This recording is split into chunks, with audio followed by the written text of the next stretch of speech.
Hello students, again we are going to see the statistics और हम थे conditional probability पे। तो कंडीशनल प्रोबेबिलिटी के 28 तक के इलस्ट्रेशन हमने कंप्लीट किए। इसके आगे का इलस्ट्रेशन हम देखते हैं। कंडीशनल प्रोबेबिलिटी बहुत ही मज़ेदार कंसेप्ट है अगर समझ में आवे तो। नाउ क्या है, तो P of A days is given to us that 7/25। तो पी ऑफ ए क्या हो जाएगा, पी ऑफ ए हो जाएगा 1 minus P of A dash 1 minus 7/25. 25 ones are 25 minus 7, so 18/25 would be our P of A. ठीक है। Now P of B oblique A is given 5/12, A oblique B is given 1/2. For two event A and B in the sample space of a random experiment, find A intersection B and P of B. तो पहले ये वाला apply करते हैं हम, ये वाला। ठीक है। अब देखिए P of A डैश दिया हुआ था, ये दिया है, ये दिया है, तो हमने P of A फाइंड किया 18/25। अब हम अप्लाई करने वाले हैं ये वाला फॉर्मूला। ठीक है, ये वाला फॉर्मूला हम अप्लाई करेंगे। तो क्या होगा इसका फॉर्मूला, इसका फॉर्मूला होगा P of B oblique A is equal P of A intersection B divided by P of A। ठीक है, अप्लाई किया। ठीक है, तो ये अप्लाई करते हैं अगर हम फॉर्मूला, तो P of B by A तो हमको दिया हुआ है 5/12। ठीक है, A इंटरसेक्शन भी हमारे पास अवेलेबल नहीं है, लेकिन P of A अवेलेबल है 18/25। अब ये 18/25 डिवीज़न में है ना।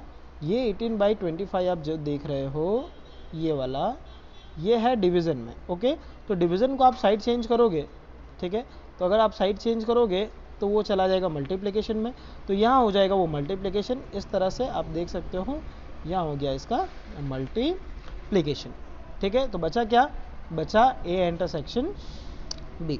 Now A intersection B is equal, जितना भी कट पीट होता है कर लो। देखो 5 1 ज़ा 5, 5 5 ज़ा 25, और 6 2 ज़ा 12 एंड 6 3 ज़ा 18। सो 3/10 इज योर आंसर। क्लियर। अगर ये मिल गया हमें, ये मिल चुका है A इंटरसेक्शन B। अब हम अप्लाई करेंगे दूसरा वाला फॉर्मूला, ये वाला, ये A बाई B का। तो A बाई B अगर अप्लाई करते हैं हम, तो ये रहा फॉर्मूला। A बाई B की वैल्यू अवेलेबल है और इंटरसेक्शन की वैल्यू अवेलेबल है, B की वैल्यू अवेलेबल नहीं है। ठीक है, तो ये साइड चेंज करेंगे तो B इस साइड चला जाएगा, 1/2 नीचे आ जाएगा डिनोमिनेटर में।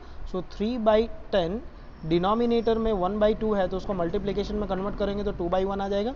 तो 3 2 ज़ा 6/10, so 3/5 would be your answer. Is it clear. So ये हो गया हमारा answer, that is our required answer.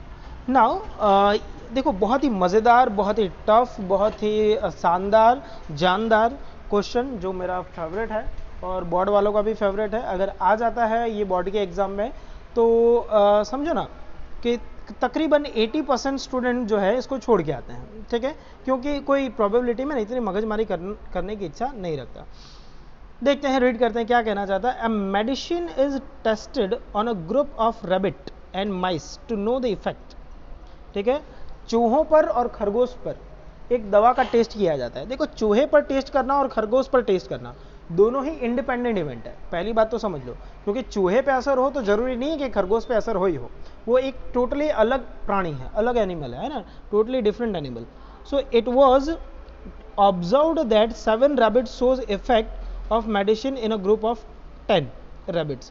So 10 rabbits लेते हैं तो उसमें से 7 पे इफेक्ट होता है और 3 पर इफेक्ट नहीं होता। आगे, who were given the medicine and 5 mice, mice मतलब चूहा, क्या बता रहा हूँ मैं भी, mice shows the effect of medicine in a group of 9 mice। मतलब 9 चूहों पर अगर हम ट्राई करते हैं तो उस पर 5 पे इफेक्ट होता है, 4 पे इफेक्ट नहीं होता। ठीक है, आगे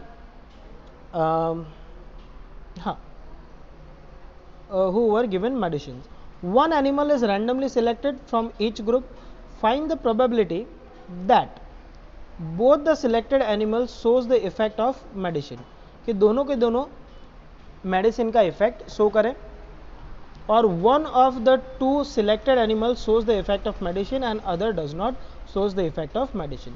तो देखो, ये जो पहला वाला इवेंट है, ये जो फर्स्ट इवेंट है, both selected animal shows the effect, both, तो बोथ का मतलब हुआ इंटरसेक्शन, तो ये हुआ ए इंटरसेक्शन बी, ठीक है। और ये वाला है one animal show effect and one does not, ये हुआ ए माइनस बी और बी माइनस ए, मतलब कि ये हुआ डिफरेंस ऑफ इवेंट। चलते हैं आगे, पहले तो इसको टेबल से कितने देखो टोटल 10 रैबिट्स थे, उसमें से 7 को इफेक्ट हो रहा है, 3 को इफेक्ट नहीं हो रहा है। टोटल 9 माइस थे, 5 को इफेक्ट हो रहा है और 4 को इफेक्ट नहीं हो रहा है। अब मैं फाइंड कर रहा हूँ, देखो event that rabbit shows effect of medicine, तो रैबिट को ए नाम दिया और माइस को बी नाम दिया। हमारे पास टोटल कितने रैबिट हैं, सो टोटल 10 रैबिट्स हैं और टोटल 9 माइस हैं, ठीक है।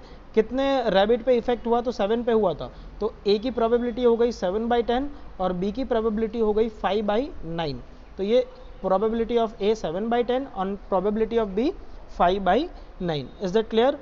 अगर दोनों को इफेक्ट होता है तो ए इंटरसेक्शन भी, ये दोनों इंडिपेंडेंट इवेंट थे। इंडिपेंडेंट इवेंट में जो इंटरसेक्शन है वो दोनों का होता है मल्टीप्लिकेशन। तो यहाँ हम फाइंड कर लेते हैं, देखो इवेंट ए आ गया 7/10, जैसा कि मैंने कहा आपको, इवेंट बी आ गया 5/9। अब तो रिक्वायर्ड प्रोबेबिलिटी इज दोनों का मल्टीप्लिकेशन, मल्टीप्लिकेशन करोगे तो 5 1 5, 5 2 तो 7/18 is your answer, 7/18 is required answer. Is that clear? Now दूसरा क्या फाइंड करना है, तो दूसरा हमें ये फाइंड करना है one of the to selected animal shows effect of medicine and other does not shows the effect of medicine. देखो बुक में जो मेथड है वो थोड़ी कॉम्प्लिकेटेड है, तो मैंने खुद से हैंड रिटन इसे सॉल्व किया हुआ है, आप देख लीजिए क्या है। One of the two selected animals shows effect of medicine and other does not shows effect of medicine, ठीक है। तो ये क्या है, this is difference of event where one event is happening and other is not.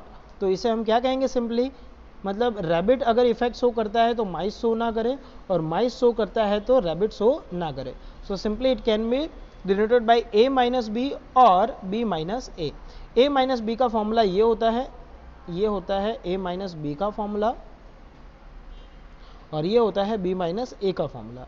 हमने सारी value substitute की, a की वैल्यू 7/10, इंटरसेक्शन अभी अभी फाइंड किया था 7/18, b की वैल्यू 5/9 और a इंटरसेक्शन b की वैल्यू 7/18। क्लियर? पहले आप इस ब्रैकेट को सॉल्व करोगे, फिर दूसरे वाले ब्रैकेट को सॉल्व करोगे, फिर बाद में एडिशन करेंगे, ठीक है। तो इसे सॉल्व करने पर आता है 28/19 और 90, और इसे सॉल्व करने पर आता है 3/18। फिर दोनों का कर देना है प्लस। अब दोनों का अगर हम प्लस करेंगे तो ये आ जाएगा 28 + 15 that is 43। So answer is 43/90। Is that clear? अगर ये समझ में आ गया है तो आपका होमवर्क है इलस्ट्रेशन 27, 28, 29 एंड 30 कंप्लीट करना है। एक्सरसाइज 1.4 कंप्लीट करना स्टार्ट कर दो, ठीक है। और थियोरी अभी तक लर्न नहीं की है तो वापस से थियोरी लर्न करना स्टार्ट करो, ठीक है। तो आज के लिए इतना ही, बाय बाय, थैंक यू।